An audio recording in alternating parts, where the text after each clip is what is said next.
Hello friends, welcome to SSC coaching centre. दोस्तों, आज की वीडियो में बात करेंगे नंबर एनालॉजी के प्रश्नों की। रीजनिंग का सबसे इम्पोर्टेंट चैप्टर नंबर एनालॉजी, जो कभी ख़त्म नहीं होता, चाहे आप उसको कितना भी पढ़ें। इसमें नए नए लॉजिक बनते हैं, नए नए लॉजिक पर क्वेश्चन पूछे जाते हैं। आपने चाहे कितने भी लॉजिक क्यों ना पढ़े हों, फिर भी लॉजिक बदल जाते हैं। तो चलिए स्टार्ट करते हैं दोस्तों। पहला प्रश्न है, यहाँ पर 21 का रिलेशन 3 से बनाना है तो 574 का रिलेशन क्या बनेगा। यहाँ पर तो छोटी संख्या है, फिर एक साथ में बड़ी संख्याएं दे दी गई। अब देखिए दोस्तों, यहाँ पर क्या हो सकता है। अगर मैं कहूँ कि 2 और 1 दोनों को जोड़ेंगे तो 3 बन जाएगा, और इनको मैं सभी को जोड़ूंगा 5 7 12, 12 में 4 जोड़ूंगा 16। 16 ऑप्शन में नहीं दे रखा, बड़ी बड़ी संख्याएँ। तो इस तरीके से तो सॉल्व नहीं होगा। तो इसका एक और तरीका है, देखिए यहाँ पर क्या है, 21 है। अगर मैं इस 21 में 7 से भाग दे दूंगा तो 3 बार जाएगा, मुझे 3 मिल गया। भाई यहाँ पर 7 से भाग दिया है तो मुझे यहाँ पर भी 7 से भाग देना पड़ेगा, आप जानते हैं। यहाँ पर भी मैं 7 से भाग दूंगा तो कितनी बार में जाएगा, 7 से कटाइए, 7 8 56 तक कटेगा। 57 में 56 तक कट गया, एक बचेगा 14, 7 दूने का 14, 82 बार में पूरी संख्या कट गई। ये 21 3 बार में कटा था, ये 82 बार में कटा है। तो 82 किस ऑप्शन में है, आप बोलेंगे सर बी ऑप्शन में 82 दे रखा है। तो ये आपके प्रश्न का सही आंसर हो जाएगा। ये दोस्तों पहला ही प्रश्न मैंने ऐसा लिया था जिससे आप चकरा जाएं, ताकि आपको ये मालूम हो जाए कि वीडियो में आगे कैसे कैसे प्रश्न पूछे जाने वाले हैं। ठीक है दोस्तों, अगर आप इस प्रश्न को खुद से करते तो आपको कितना समय लगता, कमेंट बॉक्स में ज़रूर बताइएगा। या फिर आपने मुझसे पहले कर लिया था, ये बात आप ज़रूर बताया करें। इससे क्या होगा, आप क्वेश्चन को साथ के साथ सॉल्व कर रहे हैं, तो इसका मतलब आपकी प्रैक्टिस अच्छी हो रही है। समझ में आई बात। ठीक है दोस्तों, अब देखेंगे अगला प्रश्न। अगला प्रश्न है, 48 का रिलेशन 12 से है तो यहाँ पर दे रखा है क्वेश्चन मार्क का रिलेशन किससे बनेगा। देखिए 48 का रिलेशन 12 से है। 48 से 12 आप कैसे बना सकते हैं, देखिए इधर देखिए। अगर मैं 48 में 4 से डिवाइड करूं तो आप जानते हैं 12 बार में जाएगा, 12 मिल गया।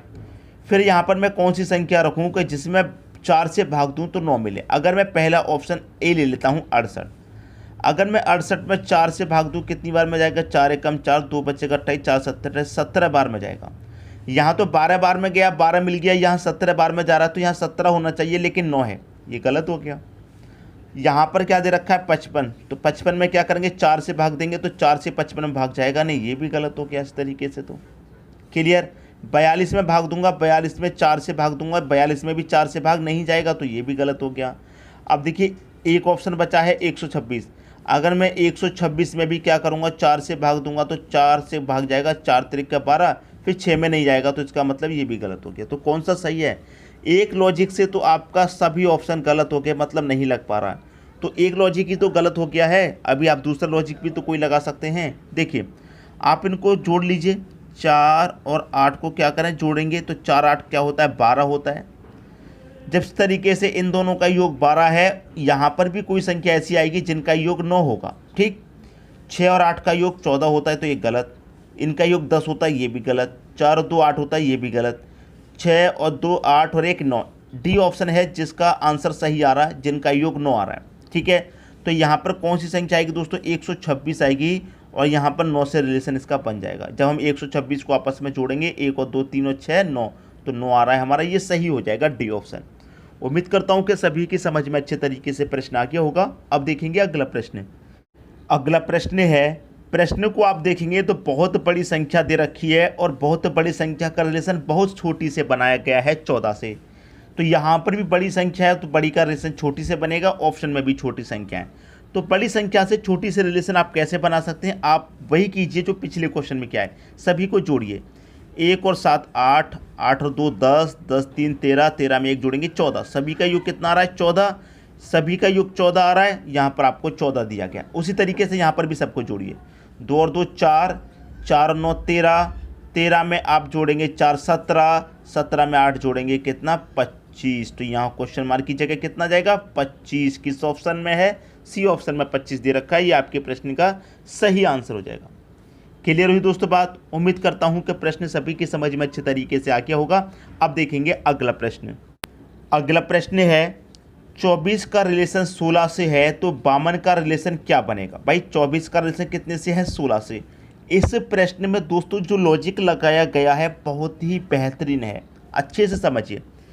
यहाँ पर देखिए 24 का रिलेशन 16 से है, तो यहाँ पर मैं 2 को लिखूँ और इस 4 को लिखूँ, दोनों का गुना कर दूँ, 2 चौके कितना हो जाएगा, 8 हो जाएगा।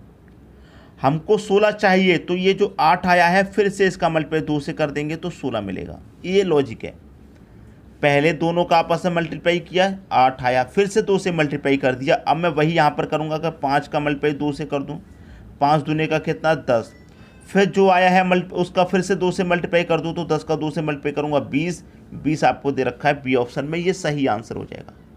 क्लियर हुई दोस्तों बात। अब देखेंगे अगला प्रश्न। अगला प्रश्न है 6 का रिलेशन 222 से है, तो 7 का रिलेशन दोस्तों किससे बनेगा। 6 का रिलेशन 222, 6 से 222 के पास आप कैसे पहुंच सकते हैं, ये सोचिए। स्क्वायर करने से तो पहुंचेंगे नहीं, लेकिन अगर आप क्यू करें 6 का दोस्तों, अगर आप क्यू करें तो कितना होता है, 216। ठीक है, 222 से कितना कम है, 6 कम है, मतलब 6 का हमने क्यू किया है। अगर हम 6 को ही इसमें जोड़ दें 216 में, तो 216 में 6 जोड़ने पर हमको 222 मिल जाएगा, चूँकि यहाँ पर दे रखा है।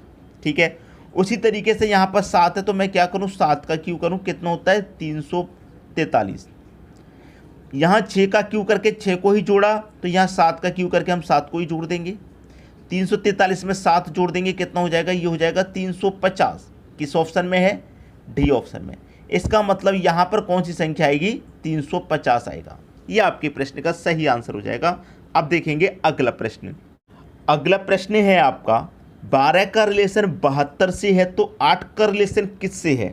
देखिए आपका 12 का रिलेशन 72 से, 8 का रिलेशन किससे रहेगा। अगर मैं 12 का मल्टीप्लाई 6 से करूँ, 12 6 72, तो 8 का मल्टीप्लाई मैं 6 से करूँगा, 8 6 48। 48 तो ऑप्शन में है नहीं भाई। देखिए यहाँ 12 का मल्टीप्लाई मैंने किससे किया, 6 से किया, तो यहाँ भी मल्टीप्लाई मैंने 6 से 8, देखिए यहाँ मल्टीप्लाई मैंने 6 से किया, तो यहाँ भी 6 से करूँगा। देखिए गलती से 8 लिख गया, 8 6 48 होता है, लेकिन 48 ऑप्शन में बिल्कुल भी नहीं, तो ये 6 से मल्टीप्लाई आपका होगा, बिल्कुल भी नहीं होगा। अब देखिए थोड़ा सा ध्यान से सोचेंगे, थोड़ा सा ध्यान लगाएंगे, थोड़ा सा संख्याओं को ध्यान से देखेंगे, तो यहाँ मल्टीप्लाई 6 से हो रहा है, मतलब 12 के आधे से हो रहा है। तो यहाँ भी क्या करूँगा, 8 के आधे से अगर मैं मल्टीप्लाई करूँ, 8 का आधा कितना होता है, 4, तो 12 6 72, 8 चौके कितना, 32 होता है। इसका मतलब 32 आ जाएगा, लेकिन 32 ऑप्शन में भी तो होना चाहिए, डी ऑप्शन में 32 दे रखा है। सिंपल बात खत्म, प्रश्न आ गया आंसर। सोचने वाली बात है, संख्याओं को ध्यान से देने वाली बात है। जब मैंने यहाँ 6 से मल्टीप्लाई किया, यहाँ भी 6 से किया, आंसर नहीं आया। यहाँ 6 से किया तो मैंने सोचा ये तो 12 का आधा हो गया, तो यहाँ पर भी मैं 8 का आधा करके देखूंगा, तो मैंने 8 का आधा 4 से मल्टीप्लाई करके देखा, मुझे मेरा आंसर मिल गया। क्लियर हुई दोस्तों बात, सभी के समझ में प्रश्न अच्छे से आ गया। अब देखेंगे अगला प्रश्न। अगला प्रश्न है 2 का रिलेशन 32 से है, तो 3 का रिलेशन किससे बनेगा। 2 का रिलेशन 32 से, अगर मैं 2 की पावर 1 करूं तो कितना होता है दोस्तों, 1, 2 की पावर 2 4, 2 की पावर 3 कितना होता है दोस्तों, 8, 2 की पावर 4 16, 2 की पावर 5 32। तो इसका मतलब ये हमारा 2 की पावर 5 का मान दे रखा है। ठीक है, 2 की पावर 5 करेंगे तो कितना मिलेगा, 32 मिलेगा। उसी तरीके से क्या करेंगे भाई, यहाँ पर 2 की पावर 5 किया है, तो यहाँ पर हम 3 की पावर 5 करेंगे, और 3 की पावर 5 का मान कितना होता है, 243 होता है। ठीक है, 2 की पावर 3 की पावर 5 का मान 243 होता है। 243 कहाँ पर दिया गया है, पी ऑप्शन में। क्लियर हुई दोस्तों बात। तो ये चीज़ें अगर आपको क्लियर हैं तभी आप प्रश्नों को सॉल्व कर पाएंगे। अगर ये चीज़ें आपकी क्लियर नहीं है तो प्रश्नों को सॉल्व आप नहीं कर पाएंगे। ये सभी चीज़ें क्लियर कीजिए। स्क्वायर क्यूब याद कीजिए, मल्टीप्लिकेशन का तरीका आपका अच्छा होना चाहिए, जोड़ घटाव आपका अच्छा होना चाहिए, डिवाइड करने का तरीका अच्छा होना चाहिए। आपके प्रश्न खुद ब खुद आसानी से सॉल्व होने लगेंगे। ये सारी चीज़ें क्लियर कीजिए। आप देखेंगे अगला प्रश्न। अगला प्रश्न है दोस्तों, ये प्रश्न बहुत ही बढ़िया प्रश्न है दोस्तों, इसे अच्छे समझना है। इसका जो लॉजिक है थोड़ा डिफरेंट है। 29 का रिलेशन 71 से है, तो 79 का रिलेशन क्या। ठीक है, मैं लिखूंगा 29। 29 का मल्टीप्लाई अगर मैं 2 से करूँ तो कितना हो जाएगा, 58 हो जाएगा, लेकिन मुझे तो 71 चाहिए। ठीक है, 58 को अगर आप फिर से एक बार जोड़िए, 5 और 8 कितना हो जाए, आप करेंगे 5 और 8 तो दोस्तों 13 होता है। क्लियर। 29 को मैंने लिखा, 29 का मल्टीप्लाई 2 से किया तो 58 हो गया। 58 को जब आप रिवर्स जोड़ेंगे तो कितना हो जाएगा, 13। 8 5 13 होता है, तो 13 हो गया। अब इसको आप जोड़ लीजिए, 58 को और 13 को जब आप जोड़ेंगे तो कितना हो जाएगा, 8 और 3 11 का 1 कैरी का 1, 5 और 1 6 कैरी का 1 कितना 7, 71 आ गया आपका आंसर। 71 कैसे आया, कुछ समझ में आई बात भाई? 29 था, 29 का 2 से मल्टीप्लाई किया 58, 58 को आपने फिर से जोड़ा 13, 58 और 13 को जोड़ दीजिए 71 आ गया। वही लॉजिक यहाँ पर लगेगा, 79 है, 2 से मल्टीप्लाई कीजिए कितना हो जाएगा, 79 का 2 से मल्टीप्लाई करेंगे 158, 158 को आप क्या करेंगे, जोड़ेंगे 1 और 5 6 6 8 कितना 14, इनको जोड़ा 14, फिर इसको और इसको जोड़ दीजिए, जैसे इसको और इसको यहाँ पर जोड़ा था 71 आया, उसी तरीके इसके और को जोड़ेंगे, 8 4 12 का 2 कैरी का 1, 5 और 1 6 कैरी का 1 कितना 7, और ये 1 8 मतलब 172 आ रहा है। 172 आपके बी ऑप्शन में दे रखा है, ये बिल्कुल सही आंसर हो जाएगा। तो मैं उम्मीद करूंगा कि सभी के समझ में प्रश्न अच्छे तरीके से आ गया, किसी को भी किसी भी प्रश्न में कोई भी समस्या नहीं होनी चाहिए। और ये प्रश्न दोस्तों बहुत ही ज़्यादा महत्वपूर्ण है, इसीलिए आपको बताया है और आपको अच्छे समझ में आ गया होगा। ठीक है दोस्तों, वीडियो देखने के लिए आपका बहुत बहुत धन्यवाद।